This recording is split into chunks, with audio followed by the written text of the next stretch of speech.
Why do digital transformation initiatives fail? Nobody has answers for it. But one thing that we can do is we can learn from the failures. So, today in this video, we are going to be talking about the factors that are most relevant when it comes to digital transformation failure.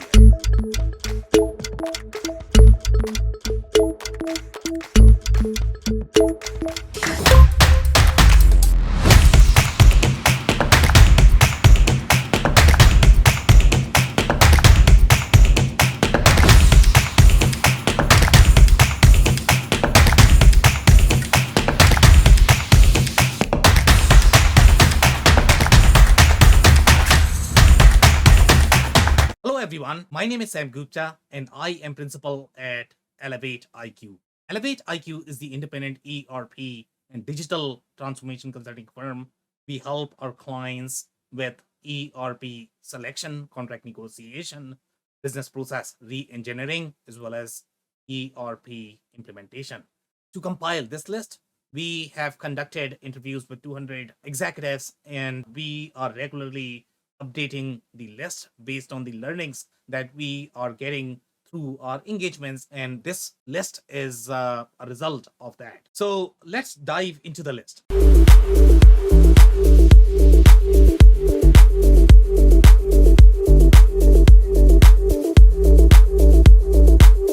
Number 15 factor that we come across for the digital transformation failure is going to be treating digital transformation projects as a technical implementation. And now, especially in the SMB space, the enterprise companies are probably going to understand this better because they have gone through many different cycles and they understand the software development life cycle slightly better. And that's why their chances of success is probably going to be higher.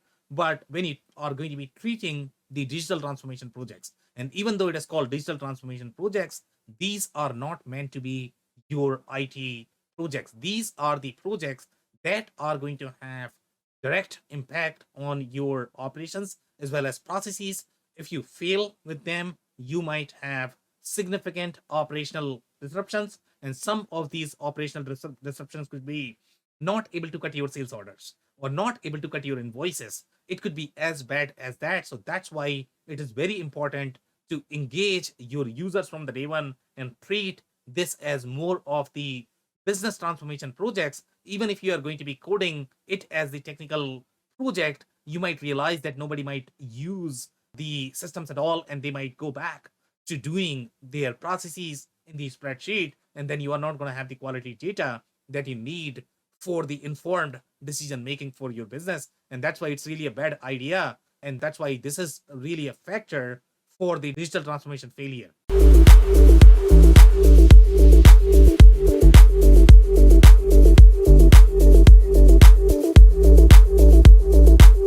Number 14 on our list is going to be not having a dedicated internal skilled project manager. And when people think about project manager role, they are going to be thinking, okay, I am probably going to hire somebody out from a school, and they are probably going to be okay as part of the project manager responsibility. Now, when they are thinking about that, they are typically thinking of the project coordinator role. The reason why project manager role is going to be super critical, especially for the SMB organizations, is because in the SMB organization, you are not going to have a role that is going to be cross-functional in nature. The only cross-functional person that you are probably going to have in your organization is probably going to be the CEO. And CEOs may not have as much time to resolve the conflicts on a daily basis that might be happening with your teams, and that typically drags the architecture in one direction. That's why the project manager needs to be skilled. They need to have the supply chain accounting educational background. They need to have the background in the ERP projects. They need to understand the business functionality. They need to understand when to bring in the CEO when the decision is going to be so critical that is probably going to have impact on your architecture, as well as that might result in some sort of showstopper later on in the phase, or it might be factor for the operational disruption. That's why having the internal project manager is critical, because if you are going to have external project manager, they might not have as much clout, they might not have as strong relationships with the people internally. So that's why having the internal skilled project manager and dedicated project manager is a factor for the digital transformation failure.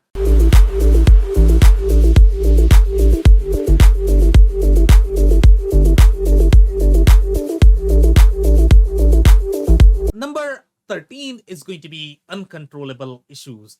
Now, this is a very interesting factor, because most times, whenever you are going to have any sort of issues with your software development or with the implementation, most team members are probably going to claim that this is just the invisibility issue with the software, and that's why you are getting this issue, and this is out of your control.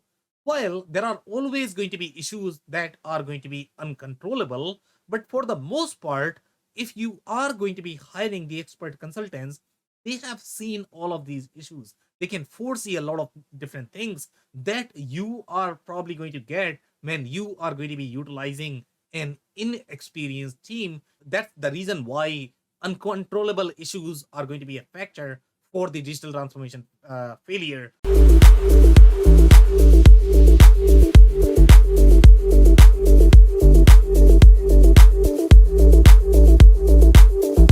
Now, number 12 on our list is going to be poorly written test scripts. Now, this is a very similar issue as number 13, where if the teams are not going to have enough ERP experience under their belt or enough enterprise software experience under their belt, what they are going to do is they are going to write a lot of unnecessary test cases that are already tested. By the way, when you are going to be doing any sort of enterprise wide transformation, you are probably going to be having millions and millions of test cases that you are going to write, and sometimes you are going to skip the critical ones which are going to matter the most, and probably going to be wasting a lot of time in testing the issues that are not probably going to be relevant.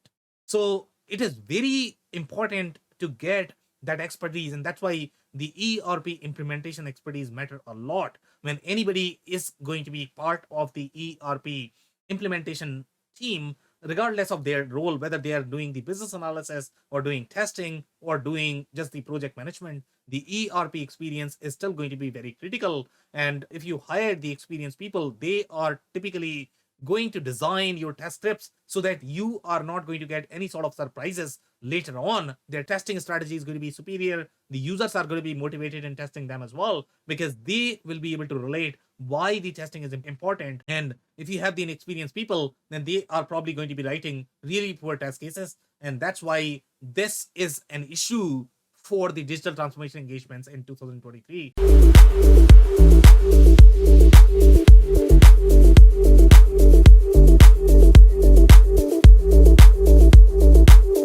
Now, number 11 is going to be ability to work with technology vendors. Some people feel that these projects are very business centric. Obviously, the business teams need to be involved, but at the same time, you are writing a software.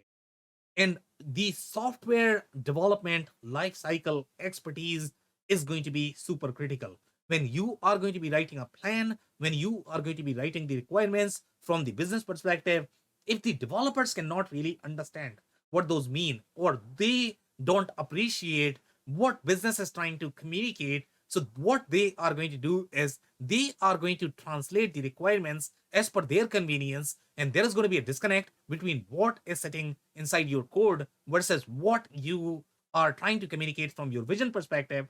As a business, it's probably going to be a black box for you, because you cannot go inside the code and you cannot read what is happening in the system.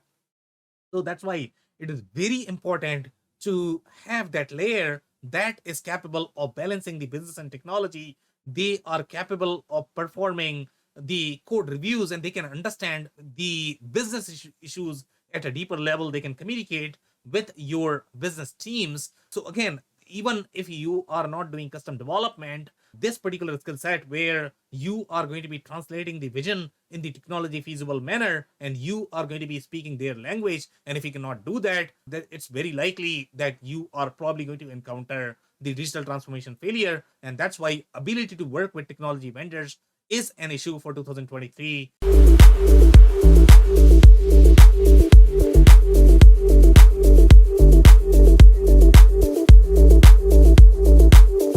Now, number 10 is going to be past results is equal to future success. Now, the more implementations you are going to have under your belt, the higher chances you are going to have of success. And the reason for that is because you are going to be extremely conservative in terms of the way you are going to be planning the project, in terms of the way you are going to be thinking about technologies. The newer people, typically what they do is they underestimate the effort in writing every single line of code. When you write a single line of code, that needs to be tested, that needs to be deployed, that needs to be maintained. That's a lot of effort, as well as documentation.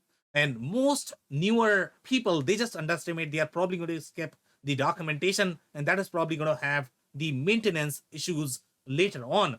So it's very important to hire the executive team that have done multiple ERP implementation. If you don't have the executive team, or if that is going to be very expensive for you, the best thing to do is hire the part-time expertise in the form of consultants who have real expertise in executing these digital transformation projects and in defining the architecture for your digital transformation initiatives. So the past results are going to be a factor for your digital transformation failure, and that's why it is on a list.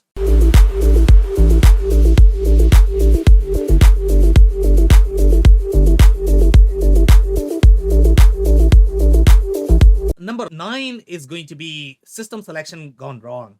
And when you think about this particular issue, most times when you are going to be deciding your system, sometimes some companies do hire the selection consultants, but even the selection consultants are not created equal. Some selection consultants, the only thing they are going to do is they are going to think about this from just one system perspective. For example, let's say if you are deploying an ERP, they are probably going to be just thinking more from the ERP lenses. But when you look at the digital transformation engagements, typically you need to account for every single system and how that is going to fit in your business architecture as well as in your enterprise architecture and system architecture. If you don't have all of these perspectives aligned, most likely your digital transformation engagements are going to fail, even if you have done the ERP selection. So make sure you define the architecture and then figure out the systems that are going to be most relevant for your business model as well as for your enterprise architecture. Once you select a wrong system, then you need to take a lot more shortcuts. You need to over engineer your processes, and then users may never like your systems and they might feel either the system is not right or something is not working, so they are going to go out of the system. So that's number 9.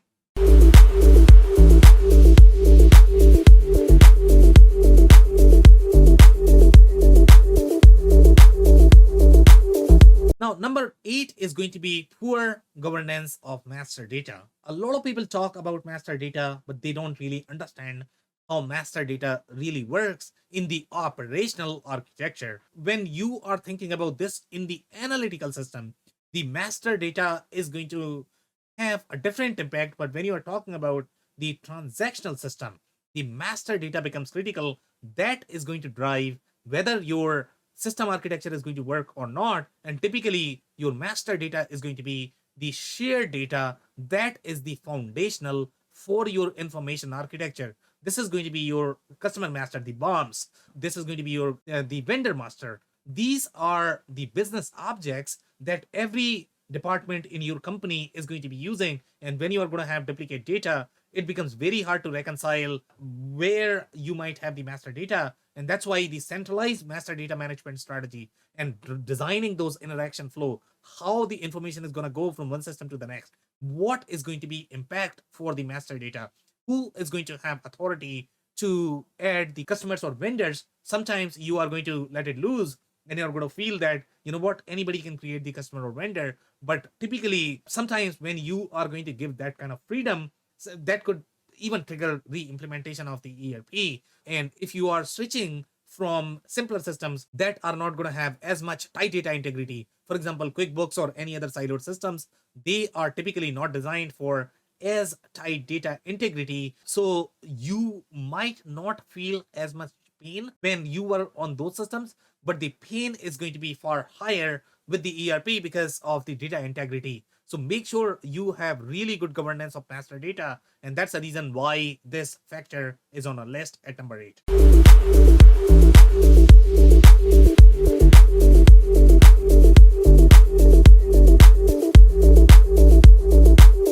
Number 7 is going to be lack of maturity of enterprise architecture. I have touched about the enterprise architecture and some of the other points that we were talking about, but enterprise architecture is defined from 2 or 3 different perspectives.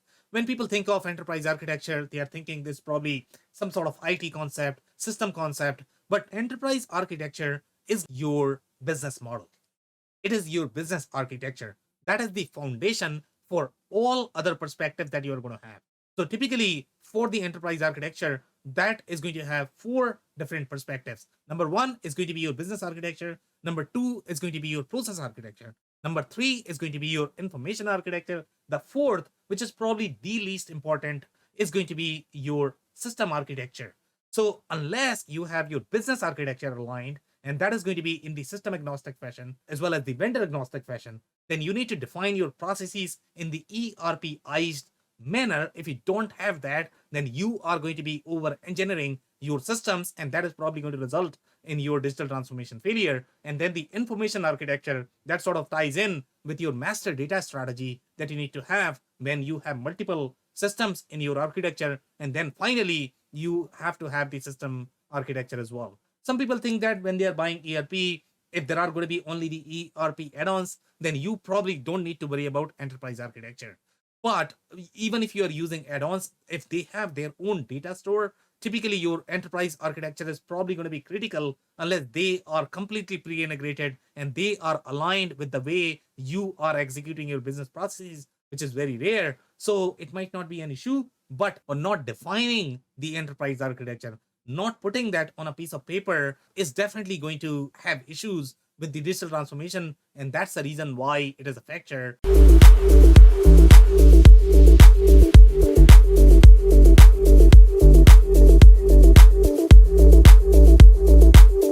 Number 6 is going to be organizational change management. Change management is super critical. Sometimes most companies and people overemphasize the importance of change management. Change management is critical, but change management is going to be the first symptom that you are going to have, irrespective of whether you are going to have issues with your system design, system architecture, process architecture, business architecture. So that is going to be the first symptom that you are going to see. But people think that, you know what, change management, we can probably train our users a little better, and the training is going to resolve all of those issues. If your system is poorly designed and implemented, irrespective of how much effort you are going to be putting in designing your training material or coaching people, they might still not appreciate the system. They might still not use the system. So change management is super critical. There is no question about that. But at the same time, the change management needs to be aligned with everything else for change management to work. So make sure you are not biased towards change management. You are thinking holistically about change management as well as the other issues that we have highlighted on this list. And that's why change management is at number 6 on our list.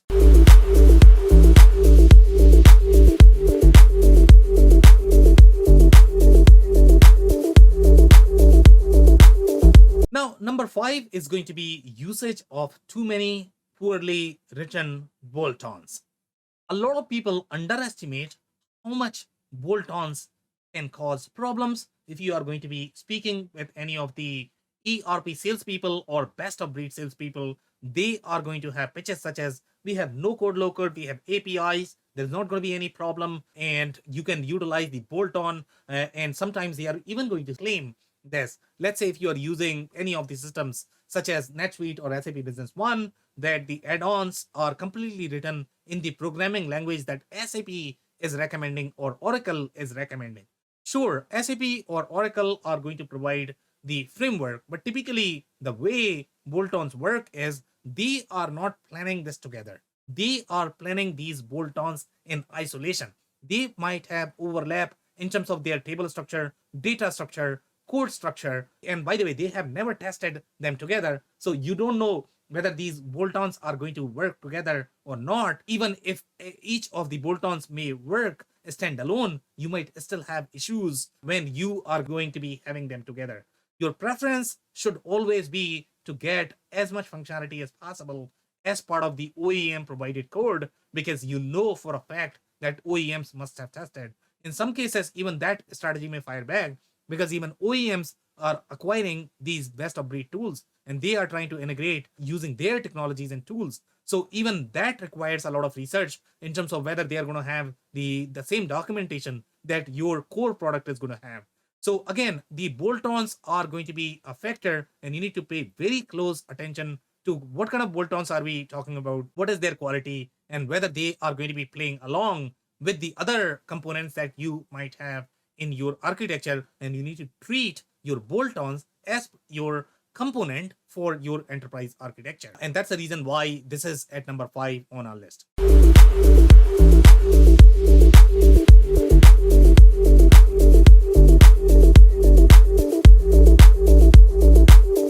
Number 4 on our list is going to be over customization of the software. Now, when you are going to be implementing software for the first time, you might hire a bunch of interns. They all are going to claim how easy it is to design software. The best way to compare this is going to be, just because you have played football in your backyard does not mean that you are ready for the NFL. That's the analogy that I want you to be thinking when you are thinking about over customization of the software. Creating enterprise grade software is extremely expensive, painful. It's not easy.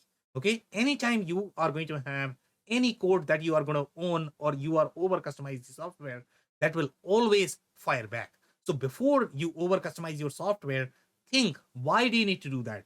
Sure, you might argue that, you know what, I need to do this because my processes are extremely unique.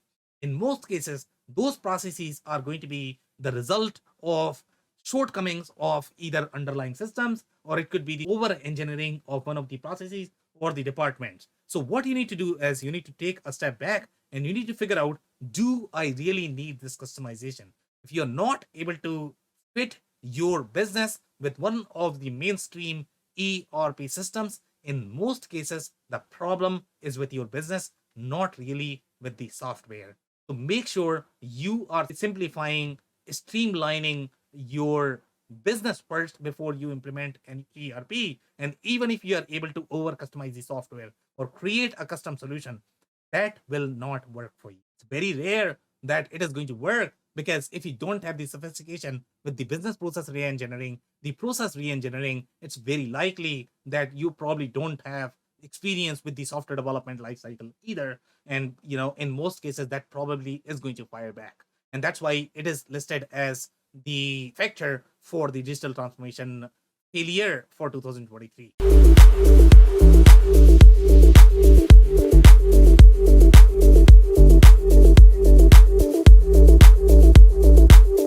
Now, number 3 on our list is going to be inability to re-engineer processes. Re-engineering of processes require a lot of negotiation power with your business leaders, because they need to get convinced why we are re-engineering any processes. That is going to drive the changes in your business. You might need to communicate this with your customer. You need to make sure the changes are being managed in a fashion where every single touch point in that change process is going to be controlled.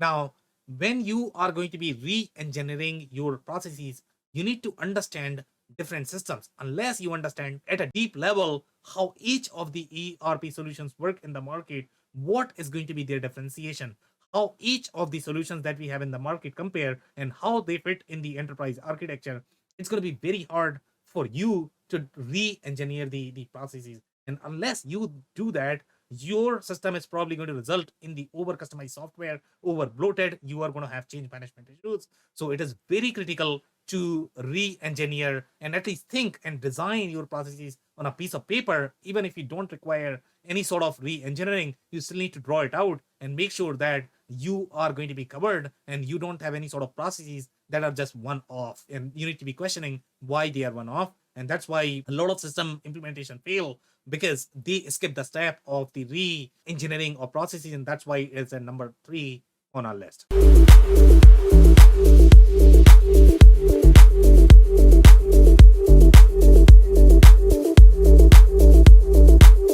Now, number 2 is going to be the unrealistic expectations. And unrealistic expectations are going to have many different layers overall when executives are not going to understand, or they might not have enough experience with the digital transformation initiatives, or they might hire somebody, just one person, who is probably going to be driving these initiatives, or they might feel that, you know what, this is 3 months work or 2 months work, and they are probably not going to be testing enough. And because of that, you are probably going to be facing a lot of challenges. So one of the things that you can do is go easy on yourself as well as on your team. Understand and appreciate that any software or the ERP implementation is probably going to be harder. Listen to the consultants, the concerns that they are trying to highlight. Don't underestimate that. Sometimes you're going to feel that, consultants have tendency to overcomplicate, just because they want to overcharge. Sure, that could be true in some cases, but typically it is when you are going to be underestimating legitimate concerns. And sometimes these consultants might not even be able to explain, because they just don't know enough, but they know in their gut. It's almost like, when you ask a CEO is probably going to have this feeling in their gut, and they make their decisions based on gut. And their decision is probably going to be right because they have seen enough. This is the same thing that happens with the digital transformation projects as well. The people who have done this multiple times, sometimes they might not be able to explain, but they will know in their heart that something is off, just because that doesn't line up based on their experience. So make sure you are paying close attention, and you are putting at least the research that is going to be required in uncovering, okay, what kind of issue are we talking about? What is the impact of that issue? So make sure you are at least doing the research or having the conversation with the team, and then probably you are not going to have as much problems with the unrealistic expectation. That's why it is listed on our list as the factor for the digital transformation failure.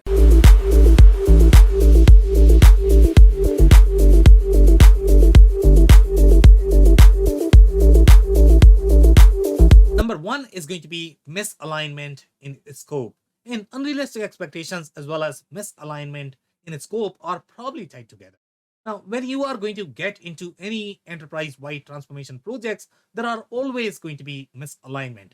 But typically, the misalignment is going to be because you have not put enough effort during your research phase to identify, at least at the 30,000 foot level, that this is the scope that we are trying to build, or you are underestimating the technical issues that your architects or the functional consultants might be highlighting. So that's the reason why you are going to have a lot of misalignment in the scope. In general, when you are dealing with such complex projects, the easiest thing to do is always going to be is talk to the experts. Listen to why they feel a specific scope needs to be tailored or need to be included, but having that consensus, irrespective of whether you are working with vendors or whether you have third party companies in your team.